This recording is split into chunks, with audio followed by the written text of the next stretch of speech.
سبحان الله والحمد لله ولا إله إلا الله والله أكبر ولا حول ولا قوة إلا بالله العلي العظيم لا ملجأ ولا منجأ من الله إلا إليه سبحان الله وبحمده عدد خلقه ورضا نفسه وزنة عرشه ومداد كلماته سبحان الله بحمده سبحان الله العظيم نستغفر الله العظيم ونتوب إليه لا إله إلا أنت سبحانك إني كنت من الظالمين أصبحنا وأصبح الملك لله رب العالمين اللهم إنا نسألك خير هذا اليوم فتحه ونصره ونوره وبركته وهداه لنا ولجميع أمة محمد صلى الله عليه وسلم ونعوذ بك من شر هذا اليوم وشر ما بعده حسبي الله لا إله إلا هو عليه توكلت وهو رب العرش العظيم بسم الله الذي لا يضر مع اسمه شيء في الأرض ولا في السماء وهو السميع العليم سبحان الله بحمده عدد خلقه ورضا نفسه وزنة عرشه ومداد كلماته الحمد لله رب العالمين عدد خلقه ورضا نفسه وزنة عرشه ومداد كلماته الحمد لله الذي تواضع كل شيء لعظمته الحمد لله الذي ذل كل شيء لعزته الحمد لله الذي خضع كل شيء لملكه ونشهد أن لا إله إلا الله وحده لا شريك له إلها واحدا أحدا صمدا لم يتخذ صاحبة ولا ولدا ولم يكن له كفوا أحد ونشهد أن سيدنا وحبيبنا وسندنا ومولانا محمد عبده ورسوله صلوات الله وسلامه على سيد الأولين والآخرين خاتم الأنبياء والمرسلين قائد الغر المحجلين إلى جنات النعيم سيدنا محمد وعلى آله وأصحابه وأزواجه وأتباعه أجمعين وبارك وسلم تسليما كثيرا كثيرا كثيرا أما بعد اللهم صل على محمد وعلى آل محمد كما صليت على إبراهيم وعلى آل إبراهيم إنك حميد مجيد اللهم بارك على محمد وعلى آل محمد كما باركت على إبراهيم وعلى آل إبراهيم إنك حميد مجيد جزا الله عنا سيدنا محمدا صلى الله عليه وسلم ما هو أهله بزرگان محترم عزیز بھائیو دوستو حضرت الشیخ مولانا محمد زکریا صاحب رحمہ اللہ تعالی ودبر اللہ مرقدہ نے روزے کے جو 6 آداب بیان فرمائے ہیں فضائل رمضان میں ان کا مذاکرہ ہو رہا ہے 5 آداب کا تذکرہ ہوا آنکھوں کی حفاظت زبان کی حفاظت کان کی حفاظت اپنے بقیہ اعضاء کی حفاظت اور پھر ذرا افطار اور سحری کے اندر کھانے میں اعتدال اور معیار روی اختیار کی جائے بہت زیادہ بھی نہیں اور بہت کمی بھی نہ ہو جو ہم سے برداشت نہ ہو سکے ورنہ جو کمی ہوتی تھی ہم تو اس کا تصور نہیں کر سکتے سلف صالحین بلکہ ہم یہ قریب کے زمانے کے ہمارے جو اکابر علماء دیوبند حضرت شاہ عبد القادر رحمۃ اللہ علیہ وغیرہ وغیرہ ان کا روزے میں کھانے پینے کی کتنی مقدار سے فضائل رمضان میں ذکر کی ہے تو خیر بہرحال اس کے اندر بھی اعتدال کے ساتھ ہم معاملہ کریں اور 6واں ادب جس کے بارے میں حضرت شیخ رحمۃ اللہ علیہ فرماتے ہیں کہ اس کا لحاظ کرنا روزے دار کے لیے بہت ضروری ہے وہ کیا ہے کہ روزہ اللہ کی توفیق سے ہم نے رکھا اور اللہ کی توفیق سے پورا بھی ہوا مگر اس کے بعد بھی کبھی اس روزے کے اوپر اپنے اوپر ناز یا اپنے اوپر کوئی فخر پیدا نہ ہو کہ ہم نے روزہ رکھا بلکہ حضرت شیخ فرماتے ہیں کہ یہ تو ہر عبادت کے معاملے میں اس کا لحاظ رکھنا ضروری ہے کہ عبادت کے ختم کے اوپر کوئی تکبر پیدا نہ ہو دل میں بڑائی پیدا نہ ہو بلکہ اللہ جل جلالہ و نوالہ کا شکر ادا کیا جائے اور شکر کے ادا کرنے کے ساتھ ساتھ ہماری نیتوں میں کتنا اخلاص ہے اور پھر خود اس عمل کے اندر جو آداب کا لحاظ رکھنا ضروری تھا اللہ جل جلالہ و نوالہ کی شان عالی کے مطابق اس عبادت اور اس عمل کو کرنا ضروری تھا ہم کہہ ہی نہیں سکتے کہ اللہ کی شان کے مطابق وہ عبادت ہم سے ادا ہوئی ہے اور ہم نے اس کا حق ادا کیا ہے، لہذا روزہ پورا ہو رہا ہو، اس کے بعد رمضان پورا ہو رہا ہو، اس وقت نماز ابھی جیسے اللہ کی توفیق سے ہم نے ادا کی، اس وقت جو بھی عبادت ادا کی جائے اس کے بعد پھر ڈرتے رہنا چاہیے کہ اللہ آپ کی شان عالی کے مطابق یہ عبادت ہم نہیں کہتے کہ ادا ہوئی، معلوم بھی نہیں کہ ہماری عبادت قبول کی جائے گی یا قبول نہ کی جائے گی، یہ کیفیت دل میں پیدا ہو۔ ایسے اللہ کی رحمت سے امید بہت رکھنا ہے، وہ تو بہت ارحم الراحمین ذات ہے، نکتہ نواز ہے، وہ تو بہانے سے بندوں کی مغفرت فرماتے ہیں، لیکن بندوں کے اندر عاجزی، تواضع، انکساری کی کیفیت پیدا ہو، اس لیے ہمارے بزرگوں نے قرآن حدیث کی روشنی کے اندر یہ باتیں تحریر فرمائی ہیں، تاکہ یہ باتیں جب ہمارے ذہن میں محفوظ رہیں گی تو انشاءاللہ کسی بھی عبادت کے بعد تکبر، بڑائی کا خیال دل میں نہیں آئے گا، بلکہ شکر کی توفیق ملے گی، عاجزی اور انکساری کی توفیق حاصل ہوگی، اس لیے کہ ہم امید اور خوف کے درمیان میں ہوں گے، رجا اور خوف، رجا اور امید اس بات کی کہ اللہ آپ کی توفیق سے آپ ہی نے عمل کروا دیا ہے،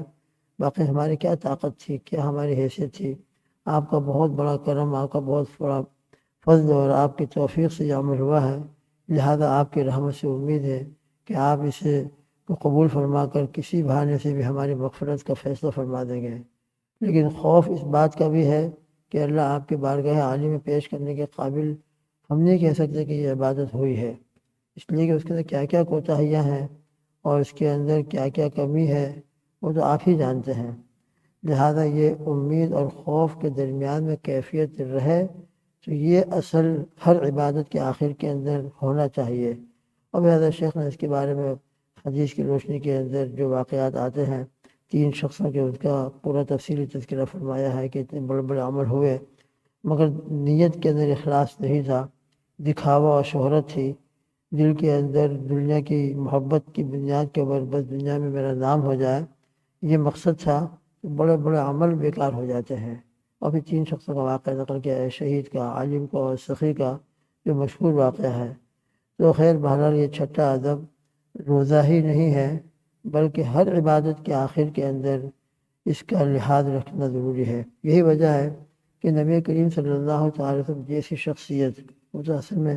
امتیوں کی تعلیم کے لیے ہے، اور خیر قرآن میں بھی آتا ہے، قرآن پاک کے اندر سے بھی سورہ مزمل کی جو آخری آیت ہے اس سے معلوم ہوتا ہے کہ عمل کے بعد انسان استغفار کرے، عمل کے بعد انسان اللہ سے مغفرت طلب کرے، معافی مانگے کہ اللہ یہ عمل آپ کی شان کے مطابق نہیں ہوا۔ تو خود نبی کریم صلی اللہ تعالی وسلم کی عادت شریفہ اور عادت مبارکہ یہ تھی کہ نماز فرض پورا ہونے کے بعد استغفار فرمایا کرتے تھے، 3 مرتبہ استغفر اللہ استغفر اللہ استغفر اللہ۔ بھی ہم نے کوئی گناہ کیا ہے کہ اس پر استغفار کر رہا ہے، نماز ادا ہوئی ہے الحمدللہ، فرض ادا کیا ہے، اللہ کے سامنے رکوع و سجدہ و قیام کیا ہے، پھر اس کے بعد استغفار۔ تو یہ استغفار اسی لیے ہے کہ ہم نہیں کہتے اور کہہ ہی نہیں سکتے کہ یہ نماز اللہ کی شان کے مطابق ہوئی ہے، قیام اور رکوع و سجدہ ان کی شان کے مطابق ہوا ہے، دل کامل طریقے سے اللہ کی طرف متوجہ رہا تھا، نہ معلوم کیا کیا اس کے اندر کوتاہیاں ہیں اور کیسی بے ادبیاں ہم سے نماز میں ہوئی ہے، لہذا اس کے اوپر ہم استغفار کر رہے ہیں، اس کے اوپر ہم اللہ سے معافی مانگ رہے ہیں کہ اللہ آپ کی شان عالی کے مطابق نہیں ہو سکا، آپ معاف کر دیجئے، اور اس کے اندر جو کمی کوتاہی رہی ہو اس سے درگزر فرمائیے، اور اپنی رحمت سے امید ہے، آپ کی رحمت سے امید ہے کہ آپ قبول بھی فرما لیں گے، لہذا امید اور خوف دونوں کے درمیان میں یہ کیفیت رہنی چاہیے اور عبادت کے آخر میں رہنی چاہیے۔ پھر آخر میں حضرت شیخ رحمۃ اللہ علیہ نے فرمایا ہے کہ انسان اپنے روزے کے اندر اور اسی طرح اپنی دوسری عبادتوں کے اندر نیتوں کا بھی خاص لحاظ رکھے، شروع ہی سے نیت اللہ کی رضامندی کی ہو، درمیان میں بھی اپنی نیت کا استحضار کرتا رہے، ٹٹولتا رہے کہ شیطان کہیں میری نیت کے اوپر حملہ کر کے مجھ کو کہیں اور تو نہیں لے جا رہا ہے، بعد میں تو انسان عمل شروع کرتا ہے اخلاص کے ساتھ مگر درمیان کے اندر بھی شیطان آ جاتا ہے، نفس شامل ہو جاتا ہے، اور پھر درمیان کے اندر وہی بڑائی اور وہی دکھاوا اور شہرت کی دل کے اندر کیفیت پیدا ہونا شروع ہو جاتی ہے، لہٰذا درمیان میں بھی اپنی نیت کا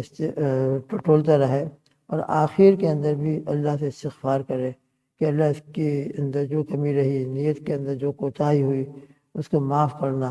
اور پھر ان تمام کے باوجود بھی دعا کرتے رہنا چاہیے کہ اللہ آپ بہت ارحم الراحمین ہیں، بہت ہی زیادہ اپنے بندوں کے اعمال کی آپ قدر فرماتے ہیں، لہذا اپنی رضا کا سبب بنا لیں اور اپنی مغفرت کا فیصلہ فرما دیں۔ پھر اس کے بعد حضرت شیخ نے آخر میں لکھا ہے، مگر ساتھ ہی یہ امر بھی قابل لحاظ ہے کہ اپنے عمل کو قابل قبول نہ سمجھنا یہ الگ بات ہے، لیکن کریم آقا کے لطف پر نگاہ کرنا یہ امر آخر ہے۔ ان کے لطف کے انداز تو بالکل نرالے ہیں، وہ تو عجیب و غریب بے نیاز ذات ہے، اور ان کی ذات عالی کے اندر بندوں کے اوپر جو رحمت کا معاملہ ہے اس کو تو انسان سوچ نہیں سکتا۔ ہم تو یہ سمجھتے ہیں کہ ہم کو ثواب ملے گا نیکی کے اوپر، اعمال کے اوپر، وہ رب ذوالجلال تو ایسی ارحم الراحمین ذات ہے کہ معصیت پر بھی کبھی ثواب دے دیتے ہیں، معصیت کے اوپر بھی۔ چنانچہ آتا بھی ہے، باقاعدہ فقہا نے لکھا بھی ہے کہ انسان کے دل میں کسی گناہ کا وسوسہ آیا اور گناہ کا دل میں خیال آیا، تو صرف گناہ کا خیال اور وسوسہ آنے کے بعد تو انشاءاللہ کوئی گرفت نہیں ہوتی اور گناہ لکھا نہیں جاتا، بلکہ انتظار کیا جاتا ہے کہ اب اس کے بعد میرے بندے کے دل کی کیا کیفیت ہوگی۔ اگر اس گناہ کے وسوسے کے بعد اس کا دل اللہ کی طرف متوجہ ہو گیا اور دل میں اللہ کا خوف پیدا ہوا، اور اللہ کے خوف سے اس نے اس گناہ کے وسوسے کو، بلکہ وسوسے کے بعد جو درجہ آتا ہے خاطر کا، اس کے بعد درجہ آتا ہے حدیث النفس کا، اس کے بعد بھی اگر اس نے اللہ کے خوف سے اس گناہ کے ارادے کو چھوڑ دیا ہو، اور دل میں جو خیال آیا تھا کہ میں یہ گناہ کروں، یہ گناہ کروں، لیکن اس کو اپنی زبان پر نہیں لایا، عمل میں نہیں لایا، بلکہ اللہ کے خوف سے اس گناہ کے ارادے کو چھوڑ دیا، تو اس گناہ کے ارادے کو چھوڑنے پر بشرطے کہ اللہ کے خوف سے ہو، جیسے مثال کے طور پر کسی کی غیبت کا دل میں خیال آیا کہ میں اس کی غیبت کروں، مگر ذرا سا دل میں خیال آنے کے بعد میں خیال آیا کہ غیبت تو بہت بڑا گناہ ہے، آخرت میں اس کے اوپر بہت بڑی سزا ہے، بہت بڑا عذاب ہے، بس اللہ کے خوف سے، آخرت کی فکر سے چھوڑ دیا اور غیبت نہیں کی، جھوٹ نہیں بولا، تو اللہ رب العزت اتنے ارحم الراحمین ہے کہ اللہ کے خوف سے اس گناہ کے ارادے کو چھوڑنے پر بھی ایک نیکی اس کے نامہ اعمال میں لکھی جاتی ہے۔ وہ تو ارحم الراحمین ایسی ذات ہے، اس لیے اپنے اعمال کو قابل قبول نہ سمجھنا یہ تو اپنی عبدیت کا تقاضا ہے، اپنے کوتاہیوں کا پیش نظر یہ بات لکھی ہے، ورنہ اللہ رب العزت کی رحم والی ذات اور ارحم الراحمین والی ذات کے اعتبار سے امید ہی رکھنا چاہیے کہ اللہ پاک انشاءاللہ ثم انشاءاللہ اس کو قبول فرمائیں گے، اور قبول فرما کر اپنی رضامندی نصیب فرمائیں گے اور اپنی مغفرت کے فیصلے فرمائیں گے۔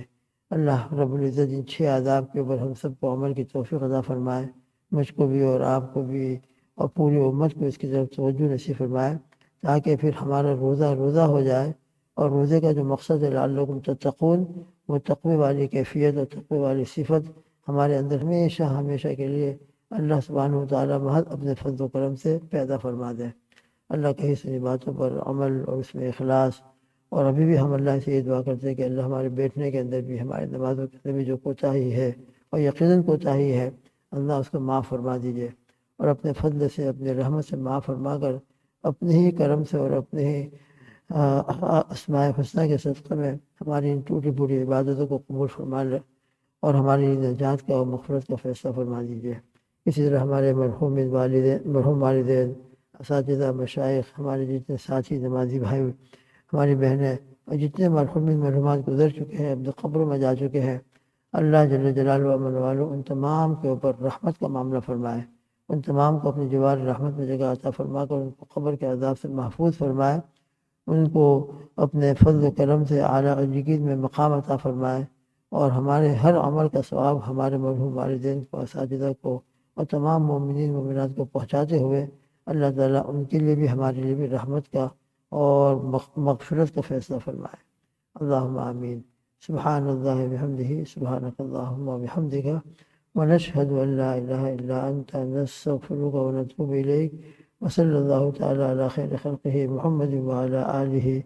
واصحابہ وازواجہ واتباعہ اجمعین سبحان ربك رب العزة عما يصفون وسلام على المرسلين والحمد لله رب العالمين برحمتك يا أرحم